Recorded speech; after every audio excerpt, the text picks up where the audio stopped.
somatótropas que van a formar la hormona del crecimiento, células corticotropas que van a formar la corticotropina o la hormona adrenocorticotropina, las tirotropas que van a formar la tirotropina o la TSH, ¿no? Recuerden ustedes, TSH significa, esto en realidad de estas hormonas vienen del inglés, por eso se altera la ubicación de las primeras letras. Hormona estimulante de la tiroides, hormona, ¿no?, adrenocorticotrófica, hormona del crecimiento. Y luego tenemos las células gonadotropas que van a formar las hormonas gonadotropas. Las hormonas gonadotropas también son dos, recuerden ustedes.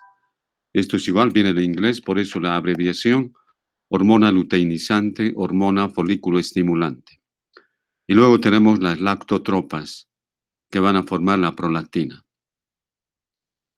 El 30-40% de las células de la adenohipófisis son somatótropas, es decir, en gran porcentaje van a producir la hormona del crecimiento. El 20% son corticotropas y el 3-5% el resto de las células. Una de las características de las hormonas o de las células somatotropas que producen la hormona del crecimiento es que se tiñen con colorantes ácidos, por eso se les va a llamar acidófilas. O alguna vez cuando existe un tumor acá, se le llama un tumor acidófilo. Bien. La neurohipófisis. Si ustedes se fijan, la neurohipófisis es esta parte posterior. Tenemos que hormonas neurohipofisiarias se producen, van a producir diferentes diferentes hormonas, como va a ser la hormona oxitocina y la vasopresina. Estas dos estructuras o estas dos neuronas que se encuentran a nivel del núcleo supraóptico y paraventricular en el hipotálamo van a producir estas hormonas que, fíjense, vienen acá y van a vaciar su contenido en la neurohipófisis. Bien. Eso en cuanto a la estructura histológica de la adenohipófisis y la neurohipófisis. El hipotálamo controla la secreción hipofisiaria, ¿no? Todo el hipotálamo va a controlar a la hipófisis. Esas hormonas que se producen en la adenohipófisis van a ser controladas por el hipotálamo. El hipotálamo va a enviar sustancias hacia la adenohipófisis. Y el hipotálamo va a actuar en base a algunos estímulos. Por ejemplo, un estímulo doloroso, estímulos emocionales, estímulos olfatorios son los que van a activar el hipotálamo. Lo mismo, la concentración de diversos electrolitos. Existen osmoreceptores a nivel del hipotálamo. Cuando ustedes o cuando la persona utiliza bastante sal en su alimentación o ingiere mucha sal, aumenta la osmolaridad de la sangre. Esa sangre está muy concentrada porque tiene mucho cloruro de sodio. Inmediatamente el hipotálamo va a producir a través del núcleo supraóptico que está en el hipotálamo, va a producir la hormona antidiurética y la persona va a dejar de orinar porque va a retener agua porque está muy concentrada la sangre. Entonces retiene agua para tratar de diluir. Y de igual manera, por otro lado, se va a activar no el mecanismo de la sed, de tal manera que la persona va a ingerir bastante agua para poder también diluir la sal que se encuentra en el cuerpo, ¿no? Mientras, posteriormente, el riñón se va a encargar de eliminar ese exceso de sodio. Cuando una persona consume mucha sal, son los riñones los que van a eliminar el exceso de sodio. Bien, vamos a ver el sistema porta hipotalámico hipofisiario de la adenohipófisis. La adenohipófisis es una glándula muy vascularizada, ¿no? Fíjense ustedes, hay una arteria que ingresa, tiene mucha vascularización. Esa es una de las características de de la hipófisis. Por otro lado, tenemos en la parte inferior en la parte inferior del hipotálamo, es decir, esta estructura,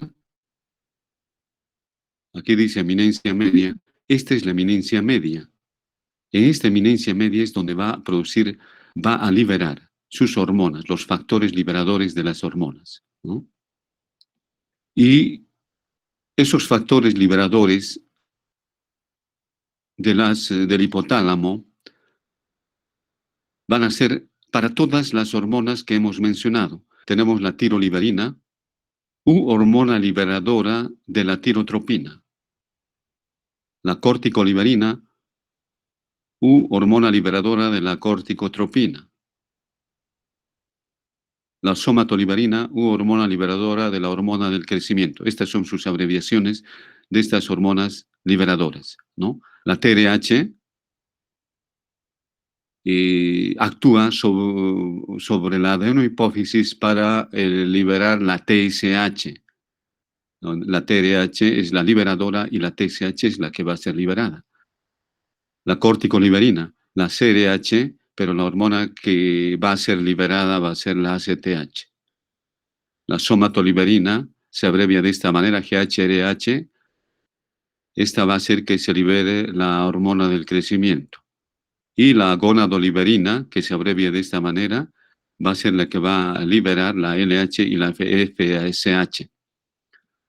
La hormona inhibidora de la prolactina. La hormona liberadora se abrevia de esta manera, ¿no? PIH, que inhibe la secreción de la prolactina. Entonces, hemos visto cómo el hipotálamo se conecta con la adenohipófisis y va a controlar las hormonas de la adenohipófisis. Estamos viendo la adenohipófisis, donde sus sustancias los va a liberar en la eminencia media y de aquí se van a dirigir hacia la adenohipófisis. Estas hormonas liberadoras van a permitir que, como su nombre lo indica, la adenohipófisis libere diversas hormonas, las hormonas que conocemos, ¿no?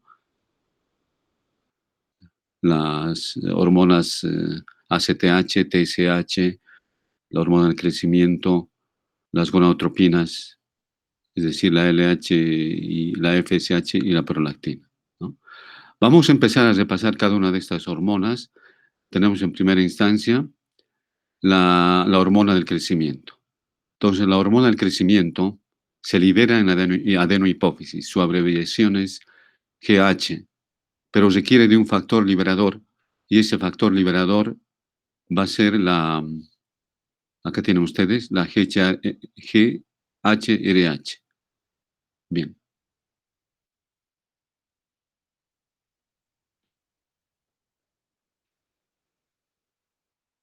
Ya, la hormona del crecimiento tiene un efecto directo sobre todos los tejidos del cuerpo. Su acción es sistémica en todos los tejidos del cuerpo, ¿no? ¿Qué hace la hormona del crecimiento? Como ustedes saben muy bien, cuando una estructura de un tejido, de un órgano crece, tiene que aumentar primero las células, o sea, activa la mitosis, luego las va a hacer que éstas se diferencien en diferentes tipos de células, ¿no? Por ejemplo, en el tejido óseo, el músculo, va a activar para que estas células se vayan multiplicando. La hormona del crecimiento tiene varios efectos metabólicos. Actúa sobre las tres sustancias que ingresan para nuestra alimentación, sobre las proteínas, sobre las grasas y sobre el azúcar. Sobre las proteínas aumenta la síntesis proteica, por eso crece nuestro cuerpo, porque tiene que ir depositando proteínas en diversas partes de nuestro cuerpo. Recuerden ustedes que proteínas existen en diferentes partes de nuestro cuerpo, en las células, existe en el tejido óseo, en el músculo, en todo prácticamente. Luego, sobre las grasas, favorece la movilización de los ácidos grasos para que los utilice el cuerpo como fuente energética. Por otro lado, disminuye la cantidad de glucosa utilizada en todo el organismo. Miren, Lo que vamos a hacer es repasar las hormonas. Ya hemos visto que la hormona del crecimiento actúa sobre las proteínas, hidratos de carbono y las grasas. Vamos a repasar la glándula tiroides, las hormonas tiroideas, que actúan igual sobre las proteínas, sobre los hidratos de carbono, sobre las grasas. Vamos a repasar las glándulas suprarrenales. Las glándulas suprarrenales, es decir, los corticoides o glucocorticoides, actúan sobre las grasas, sobre las proteínas, sobre los hidratos de carbono. Vamos a repasar la insulina y el glucagón. Vamos a ver cómo la insulina y el glucagón son hormonas que van a actuar sobre los hidratos de carbono, sobre las grasas, sobre las proteínas. O sea, como verán, todas estas hormonas actúan sobre estas tres sustancias básicas de la alimentación, pero se diferencian cada una de estas en la forma como actúan. Algunos almacenan grasa, otros utilizan grasa, otros almacenan azúcar, otros utilizan azúcar, etcétera. Lo mismo las proteínas. Al final vamos a hacer un cuadro, porque esto es un poco lo central de todas estas hormonas. Además de estas tres funciones que tienen sobre estos alimentos, tienen otras funciones, ¿no? Sin embargo, a veces surge la confusión en la diferenciación de cómo actúan eh, sobre estos alimentos que son proteínas, hidratos de carbono y grasas. Pero vamos a hacer un cuadro, ¿no? Una ayuda a memoria al final, para que puedan ubicarse, ¿no? Y puedan captar muy bien la diferenciación. Bien. Entonces, vamos a empezar a ampliar un poco sobre estas acciones de la hormona del crecimiento, sobre las proteínas, sobre las grasas y sobre los hidratos de carbono. Empezamos a hablar sobre las proteínas. Hemos dicho que favorece la síntesis de proteínas, aumenta la síntesis de proteínas, tal como estaba indicado acá. Entonces, ustedes tienen que retrotraer a la mente qué es lo que ocurre cuando hay síntesis de proteínas. Hay que pensar que para sintetizar proteínas necesitamos una información del ADN, del núcleo. Este ADN debe enviar por el ARN mensajero hacia los ribosomas la información para que los ribosomas sinteticen proteínas. Pero por otro lado, tenemos que pensar que la, la materia prima para formar proteínas son los aminoácidos. Y estos aminoácidos deben ser absorbidos. Por esta razón, decimos que la hormona del crecimiento facilita la absorción de los aminoácidos por las células, ¿no? Y de esta manera van a ser utilizados para que se sinteticen proteínas, ¿no? Bien, entonces la hormona del crecimiento sintetiza proteínas. Al sintetizar proteínas va a descender el catabolismo proteico y los aminoácidos. Evita que se degraden las proteínas, ¿no? Evita que se degraden las proteínas y que éstas sean utilizadas para que pueda crecer o para que vayan a depositarse en estructuras que deben renovar sus proteínas. Por esta razón decimos que la hormona del crecimiento es ahorradora de proteínas, ahorra proteínas, ¿no? A veces se puede preguntar en el examen, ¿cuál es la hormona ahorradora de proteínas? La hormona del crecimiento, ¿no? Es la que ahorra. El resto utiliza proteínas, quema proteínas, ¿no? Por otro lado, como está ahorrando proteínas, la hormona del crecimiento utiliza otra fuente energética, son los ácidos grasos, ¿no? Aquí está indicado eso y aquí vamos a ampliar que la hormona del crecimiento favorece la utilización de la grasa como fuente de energía. Hace que los tejidos liberen ácidos grasos para que estos puedan ser utilizados como fuente de energía. Intensifica la conversión de esos ácidos grasos en acetilcoenzima A y su posterior utilización como fuente energética. Bien. Entonces, imaginen ustedes si hay un exceso de hormona del crecimiento. Lo normal es que utilice la grasa. Pero si hay un aumento de la hormona del crecimiento, entonces se va a movilizar grasa en gran cantidad.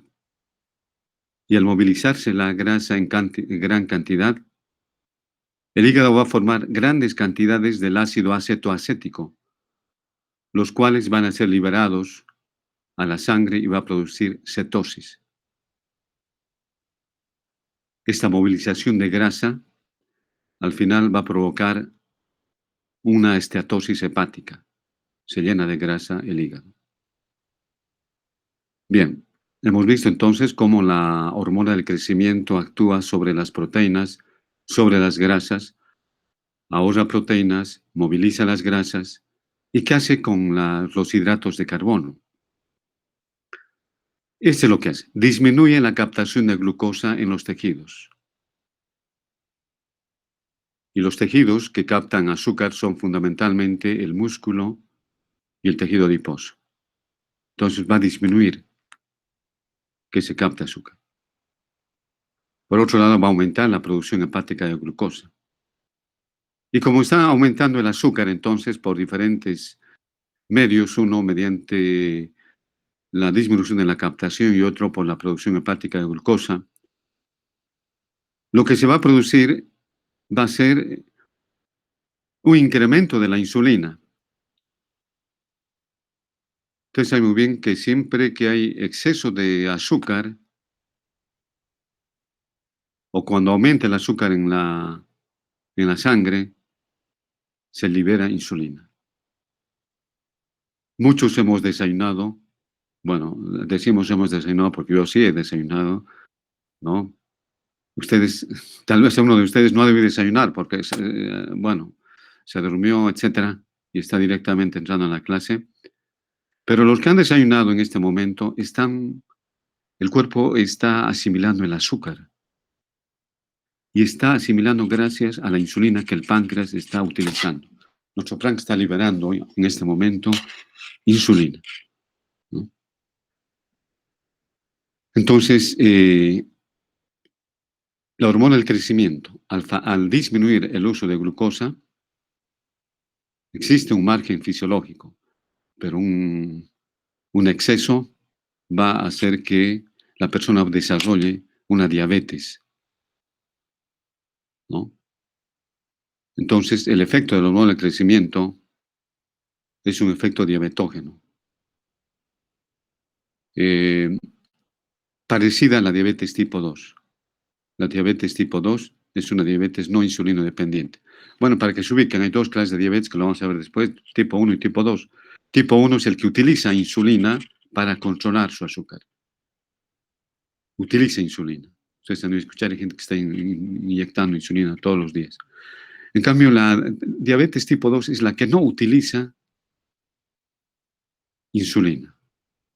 Está produciendo insulina.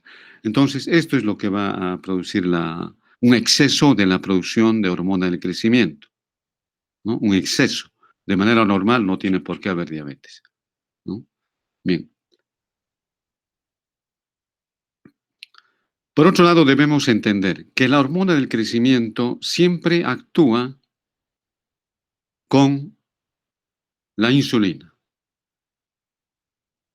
Hay un efecto sinérgico entre las dos. Si solo existe hormona del crecimiento y no insulina, la persona no crece. Y también en el otro sentido, que no haya hormona del crecimiento y por otro lado tampoco hay insulina, mucho más se va a profundizar, ¿no? No va a crecer la persona. Ambos van a potencializar su efecto cuando se encuentran juntas. O sea, tienen que estar juntas para una fisiología normal, para un crecimiento normal de la persona. La hormona del crecimiento estimula el desarrollo del cartílago y el hueso.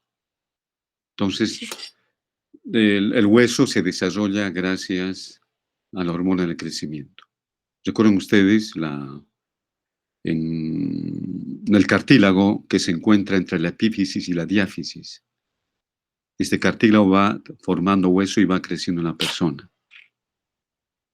Y para que vaya creciendo, se tienen que depositar proteínas en el cuerpo en diferentes partes. Por otro lado, las células tienen que multiplicarse. Todo esto hace la hormona del crecimiento.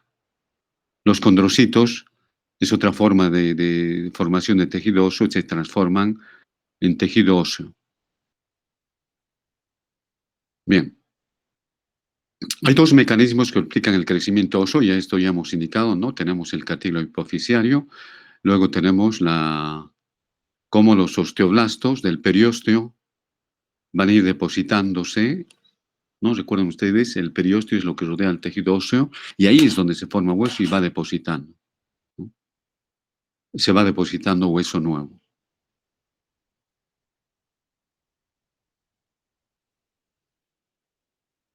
La hormona del crecimiento entonces activa el osteoblasto y esto va a producir el desarrollo, el- las estructuras óseas van cambiando durante toda la vida. Fíjense, la fotografía de sus papás comparando cuando eran jóvenes es diferente, ¿no? Hay un engrosamiento de las estructuras óseas. Por ejemplo, la mandíbula empieza a cambiar de estructura. El, el grosor prácticamente de algunas protuberancias, por ejemplo, las protuberancias frontales también se modifica a nivel de los ojos. Por eso que cambia el aspecto de la persona cuando es mayor y cuando es joven, porque la hormona del crecimiento continúa actuando, sin embargo, es otro tipo de modificación del tejido óseo. Mire, en consecuencia, el grosor de los huesos puede seguir aumentando durante toda la vida bajo los efectos de la hormona del crecimiento. Este es el caso de los huesos membranosos. Por ejemplo, estimula la mandíbula. O sea, la persona termina de crecer a los 20, 21 años, pero continúa el engrosamiento de la mandíbula, de los huesos de la frente, etcétera, ¿no? Y esto modifica el aspecto del rostro.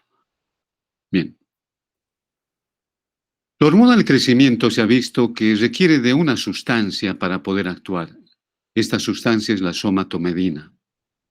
La somatomedina es una sustancia que se forma en el hígado.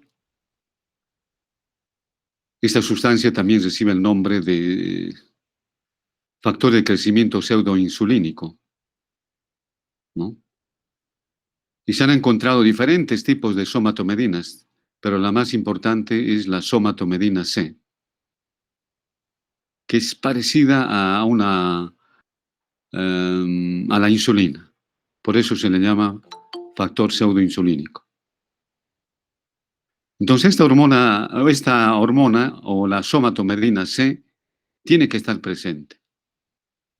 La somatomedina C es la que es estimulada por la hormona del crecimiento y la persona crece. Esto se ha visto en los pigmeos africanos. Los pigmeos africanos tienen un defecto congénito que les impide sintetizar la somatomedina C. Aunque tienen una concentración de hormona del crecimiento normal, pero estas personas no crecen, ¿no? Esto explicaría, ¿no?, su baja estatura. Por otro lado, tenemos también los enanos de Levi-Lorain. No son estos pigmeos africanos, son de raza blanca. Sin embargo, estos no van a desarrollar porque también se ha visto que no tienen esta hormona llamada somatomedina C. O sea, es importante la somatomedina C que actúa estimulada por la hormona del crecimiento. Ahora sí, también hay personas que no crecen porque no tienen hormona del crecimiento. Todo puede ser normal. Bien.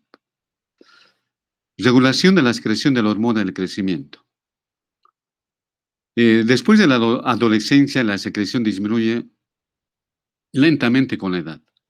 O sea, va disminuyendo. Ah, en una edad muy avanzada, del 100% que producía el adolescente, baja a unos 25%.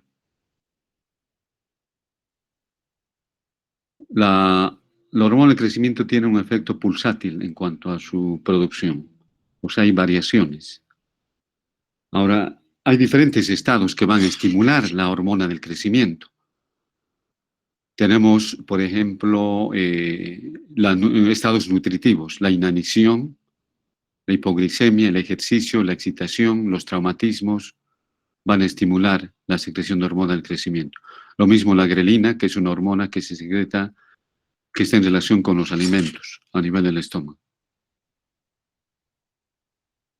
La hormona del crecimiento se produce más durante la noche que durante el día. Hay mayor producción. Bueno, aquí tenemos un cuadro de las hormonas que estimulan la producción y otras que disminuyen. Ya hemos visto las que estimulan, veríamos aquí las que disminuyen, ¿no? Las que inhiben van a ser disminución. Si el aumento de azúcar estimula la producción de hormona del crecimiento,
rápido del hipotálamo que se relaciona con la hipófisis a través del tallo hipofisiario. El hipotálamo libera sustancias en la eminencia media que por esta rica vascularización va a dirigirse a la adenohipófisis. Ahí tienen los factores liberadores de la hipófisis. Los factores liberadores de la hipófisis permiten que la hipófisis secrete sus hormonas. A ver, ¿quién puede mencionarme todas las hormonas de la adenohipófisis? ¿Hola?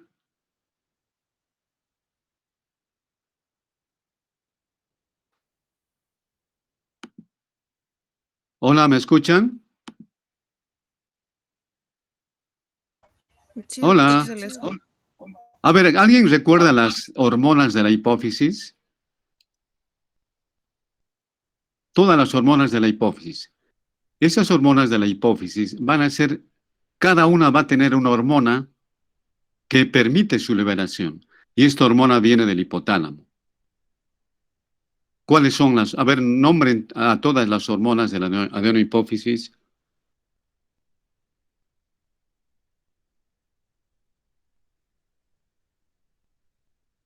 Hola. La prolactina, por ejemplo. La prolactina está muy bien. La prolactina produce la adenohipófisis, pero no produce de manera continua. Por lo tanto, esta hormona tiene que estar inhibida. El hipotálamo produce un factor inhibidor de la prolactina y solamente se va a desactivar cuando se produzca, ¿no?, el embarazo. Otras hormonas. La hormona luteinizante y la folículo estimulante. Ya. Estas dos hormonas se llaman, está muy bien, gonadotropinas hipofisiarias. Recuerden ustedes que existen las gonadotrofinas placentarias, no es para diferenciarlos. Está muy bien, son estas dos gonadotrofinas, FSH y LH. Otra hormona. Hormona adrenocorticotropinas. Ya, vayan memorizando. Si les pido que repitan, es para activar su memoria, ¿no? Muchos deben saber, pero a otros les falta. El proceso de repetición consolida el hecho de escuchar. No recuerden ustedes las inteligencias múltiples. Los seres humanos tienen diversas maneras de memorizar y una de ellas es la audición. Y hay que activar la audición.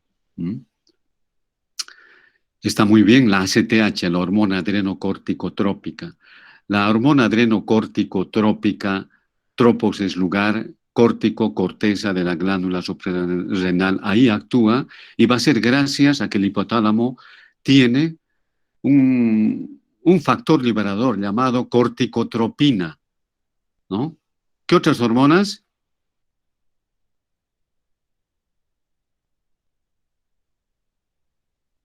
¿Cómo se llama la hormona que estimula a la glándula tiroides? La TSH, ¿no? Muy bien, O la estimulante. TSH.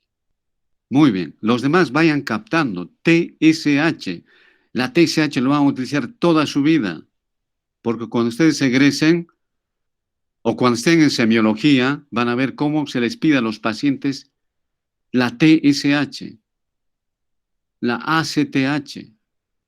Hay personas que necesitan, hay problemas en la tiroides, hay que medir cómo está esa hormona que hace funcionar a la tiroides. Se solicita TSH. ¿O qué está pasando con la glándula suprarrenal? Mediremos la ACTH, cómo está. O mediremos, esta persona no está embarazada, pero está produciendo leche. ¿Qué pasa con la prolactina? Mediremos la prolactina. ¿Qué es lo que está ocurriendo con la prolactina? Parece que hay un exceso de crecimiento celular, tal vez una hipertrofia que está haciendo crecer. Entonces ustedes van a pedir estas hormonas. Y mucho más cuando existe problemas de menstruación, problemas en los procesos de ovulación. Hay que ver cómo está. personas que no pueden embarazarse. ¿Qué está ocurriendo? Hay que ver la FSH, hay que ver la LH, ¿no? Entonces lo van a utilizar toda su vida para valorar fundamentalmente la TSH, ¿no? Bueno, miren, estamos haciendo un repaso porque, bueno, se me cortó el internet. Vamos a terminar de repasar rápidamente. A ver, ¿cuál es el origen de la bolsa de la hipófisis? La hipófisis tiene dos orígenes. Bueno, la hipófisis tiene dos partes, ¿no? La adenohipófisis y la neurohipófisis. ¿Cuál es el origen de la adenohipófisis? ¿Dónde se origina? Em, en la embriología, desde el diencéfalo, una parte especial es la adenohipófisis y de la bolsa de Hacker, ¿no? La neurohipófisis. O sea, está muy bien, hay que clarificar un poquito. La La bolsa de adenohipófisis se origina en el epitelio faríngeo, en la bolsa de Radke.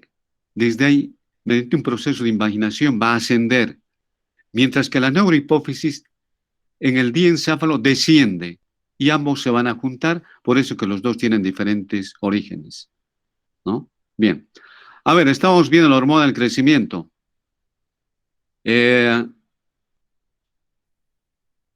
¿Cuáles son las funciones de la hormona del crecimiento? Sobre las proteínas, sobre las grasas, sobre los hidratos de carbono. Les he dicho que tienen que memorizar muy bien. Todas las hormonas que vamos a ver actúan. Vamos a ver tiroides, actúa sobre las grasas, proteínas, hidratos de carbono. Vamos a ver glucocorticoides, actúa sobre proteínas, grasas, hidratos de carbono. Vamos a ver insulina, lo mismo. Entonces hay que diferenciar. A ver, ¿quién puede decirme? ¿Qué hace la hormona de crecimiento sobre las proteínas?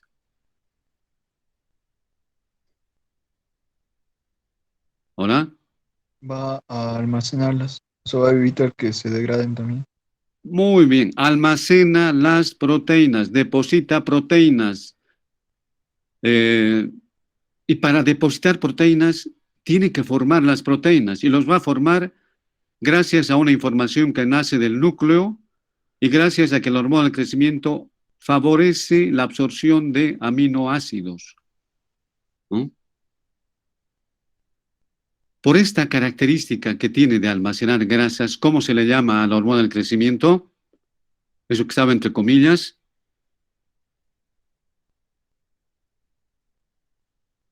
Almacenadora. Ahorradora. Miren, aquí está. Se llama ahorrador de proteínas. Esa es la denominación del hormona del crecimiento, porque evita el catabolismo, evita que se destruyan, ¿no?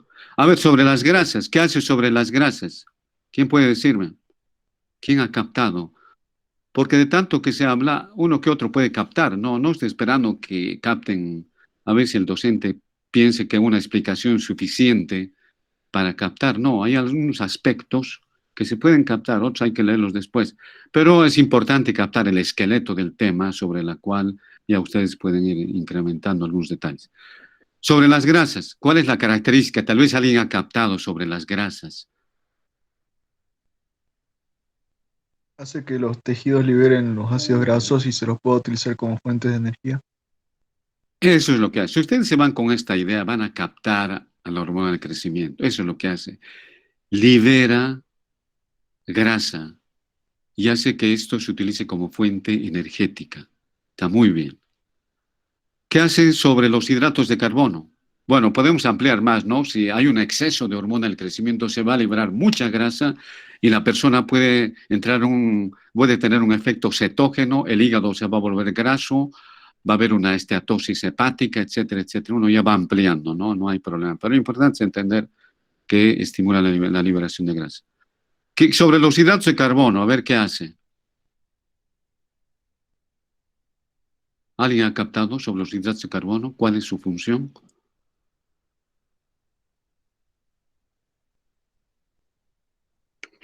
Lo va a utilizar y en sí va a disminuir la captación de glucosa. Muy bien. Disminuye el uso de glucosa por los tejidos y aumenta la producción.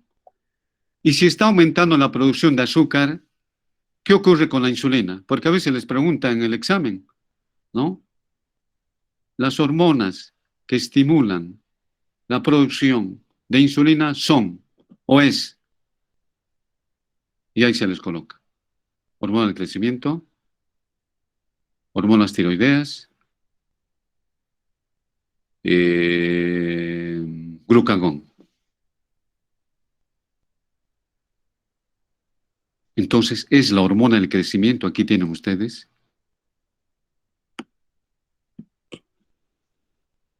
un incremento de glicemia y un incremento compensador de la secreción de insulina. Entonces, se estimula la producción de insulina. Ahora, si la hormona del crecimiento es excesivamente anormal, se va a producir esta diabetes. ¿Cuántas clases de diabetes existen? 2.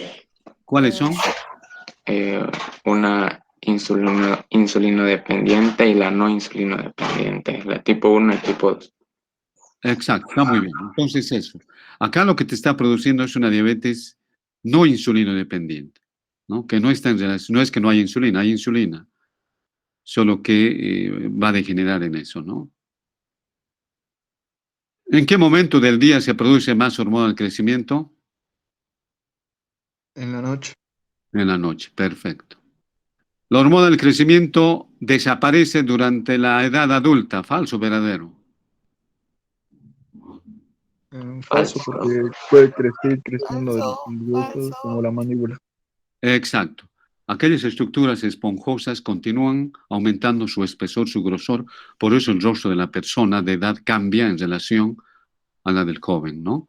Bueno, ya estamos visto, ¿no? Que estimula todos los tejidos, tejido óseo, tejido cartilaginoso, actúa a través de una sustancia que es la somatomedina C. A ver, ¿qué pueden decirme de la hormona del crecimiento y la somatomedina C?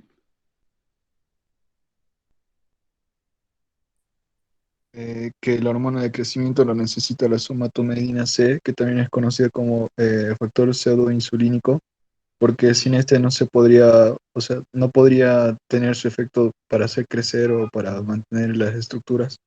Ya, ¿qué ejemplos pueden darme de estos?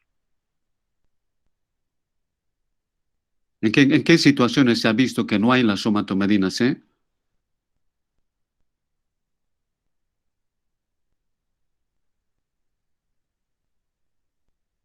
¿Se acuerdan? Aquí está uno. Los pigmeos africanos y el enano de Levi-Lorain. ¿No? Ya. Y aquí están los datos o los momentos en los cuales se produce mayor insulina, etcétera, ¿no? Bueno, no nos falta mucho para terminar este tema, lo vamos a terminar en la siguiente clase, algunas anormalidades. Y terminamos aquí. Bien. Muy bien, hasta el día miércoles se me cortó el internet. Bueno, por eso que hemos repasado. Bien, hasta luego. Hasta luego, doctor. Listo, hasta luego.